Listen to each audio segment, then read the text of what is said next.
하나님은 어떤 분이신가?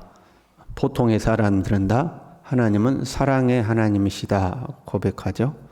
교회를 안 다니는 사람도 하나님은 사랑이시다 이렇게 이야기합니다. 하나님의 대표적인 성품이죠. 그러나 우리 신앙인들은 또 하나를 이야기하죠. 하나님은 사랑의 하나님이시며 공의의 하나님이시다 이렇게 고백합니다. 이 사랑만 있고 공의가 없으면 엉망이 되기가 쉽습니다. 그렇잖아요. 하나님은 한없이 용서하시고 한없이 용납하시고 모든 사람의 죄와 허물을 덮어주시는 사랑의 하나님. 그러면 우리는 대충 살아도 되겠네. 이제 이런 생각이 드는 거죠. 왜 하나님이 다 용서해 주니까. 이 사람들이 하나님의 사랑을 이제 악용하게 되는 거죠. 사실 참 사랑은 사람을 변화시킵니다. 사람이 진정한 사랑에 감동하게 되면 그 사람이 원하는 모습으로 변화되어 가죠. 그래서 아이들이 철없을 때는 자기들 마음대로 하려고 하다가 부모의 사랑을 진심으로 깨닫게 되면 부모님이 원하는 대로 하려고 자발적으로 그렇게 되죠. 그러면 우리가 철들었다 그렇게 이야기하잖아요. 사랑은 사람을 변화시켜야 맞습니다. 그런데 사람은 악하잖아요. 그래서 그 사랑을 악용하기도 하는 거죠. 사람과의 관계에서도 상대방은 진실된 사랑으로 나를 대하는데 나는 그 사랑을 악용해서 내 이익을 챙기려고 하는 때가 있죠. 하나님과의 관계에서도 그런 겁니다. 하나님의 사랑을 악용해서 하나님은 사랑의 하나님이니까 용서하시는 하나님이니까 아이고 내 마음대로 살고 나중에 잘못했다고 그러면 되겠네 하고 이제 악한 마음을 품는 거죠. 그런 하나님 한편으로 공의의 하나님이십니다. 불의를 용납하지 않죠. 죄를 눈감아주지 않습니다. 하나님은 죄와 공존하실 수가 없습니다. 그래서 하나님은 죄를 심판하시는 공의로운 하나님이죠. 이 사랑과 공의라는 것은 양립할 수 없는 것처럼 보이죠. 사랑은 용서하는 거고 공의는 심판하는 거잖아요. 사랑은 용서하고 덮어줘야 되고 공의는 벌하고 심판해야 되고 그런데 하나님은 사랑과 공의의 하나님인 거죠. 이 하나님의 사랑과 공의가 온전하게 이루어진 사건이 십자가 사건이죠. 하나님은 독생자 예수 그리스도를 십자가에 죽게 하심으로 죄에 대한 심판을 하신 거죠. 그러나 한편으로 우리의 죄를 대속하게 하심으로 우리를 향한 하나님의 사랑을 확증하여 보여주신 겁니다. 그래서 하나님의 사랑과 하나님의 공의가 성취된 사건이 예수 그리스도의 이제 십자가 사건인 거죠. 본문은요 다윗의 시예요. 굉장히 히브리 언어로 보면 굉장히 잘 지어진 시라고 그래요. 답관체라고 우리가 시편 묵상하면서 배웠었잖아요. 히브리 자음 22자가 있는데 그 자음을 따라서 1절은 우리식으로 표현하면 기역으로 시작하고 2절은 니은으로 시작하고 3절은 디귿으로 시작하고 뭐 이런 시인데 21번째 자음이 빠졌다고 그래요. 그리고 나머지 자음으로 아주 잘 만들어진 시입니다.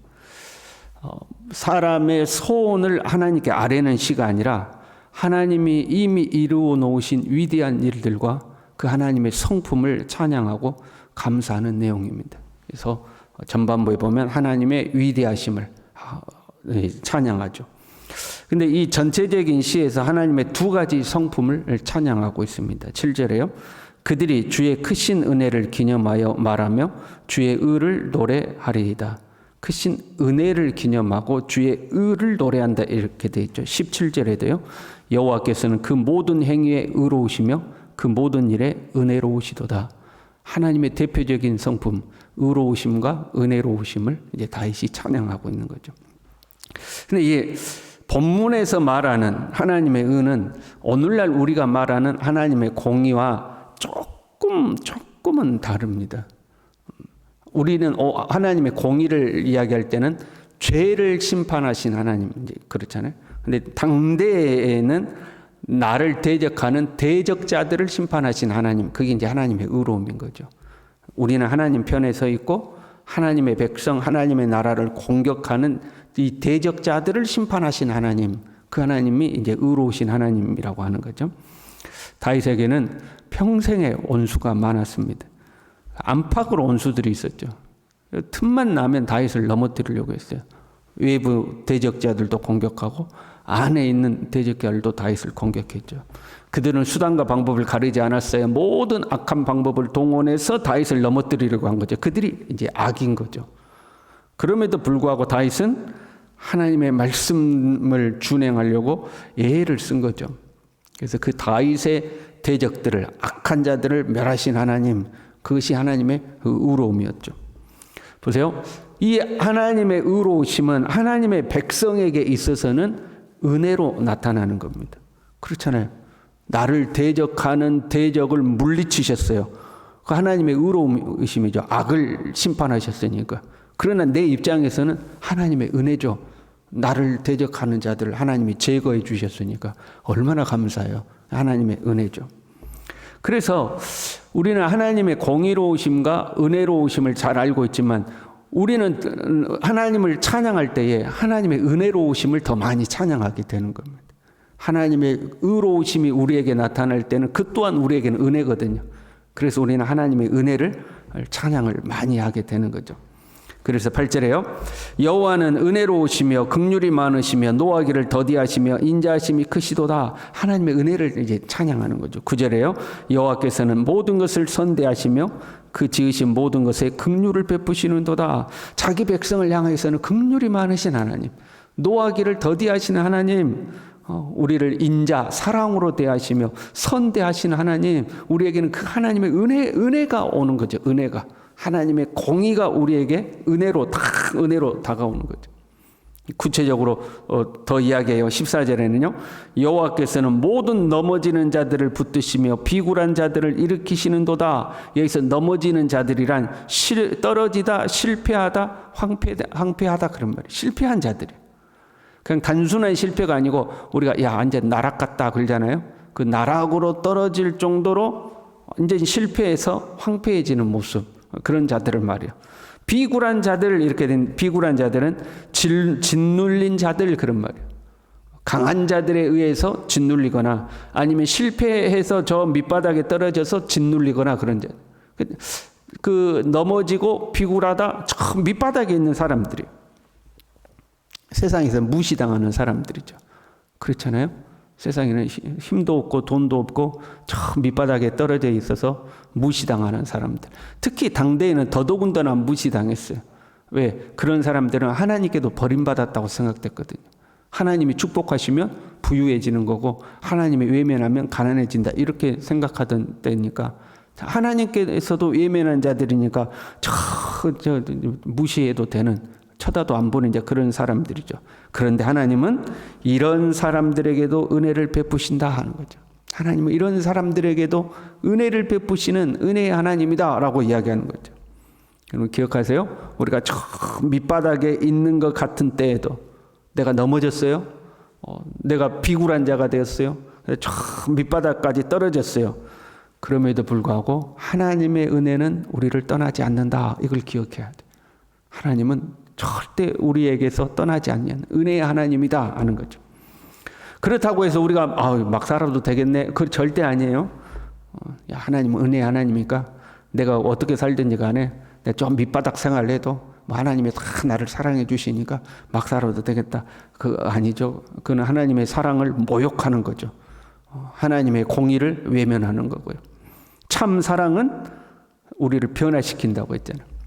그래서 하나님이 우리에게 은혜로 다가오시는데 그 하나님의 은혜가 특별히 돌보는 사람들이 있는 거예요. 그 세 가지 특징을 이야기하고 있어요. 18절에요. 여호와께서는 자기에게 간구하는 모든 자, 곧 진실하게 간구하는 모든 자에게 가까이 하시는도다. 19절에요. 그는 자기를 경외하는 자들의 소원을 이루시며 또 그들의 부르짖음을 들으사 구원하시리로다. 20절에요. 여호와께서 자기를 사랑하는 자들을 다 보호하시고 악인들은 다 멸하시리로다. 진실, 경외, 사랑이라는 단어가 18절, 19절, 20절에 나오죠.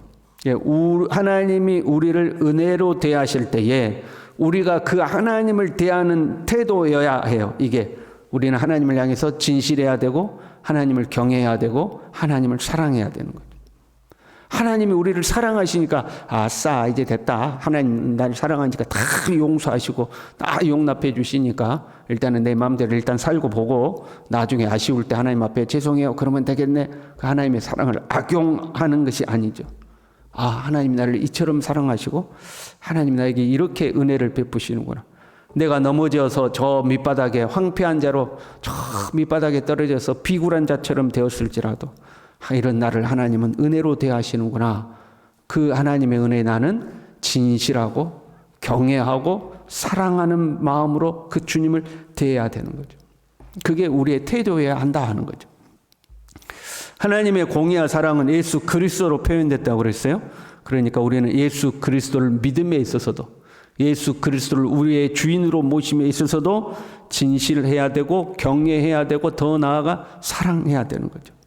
비록 우리가 넘어져서 비굴한 자가 되었을지라도 하나님은 우리를 멀리하지 아니하시고 그런 우리를 가까이 하시며 우리를 구원해 내시는 거죠.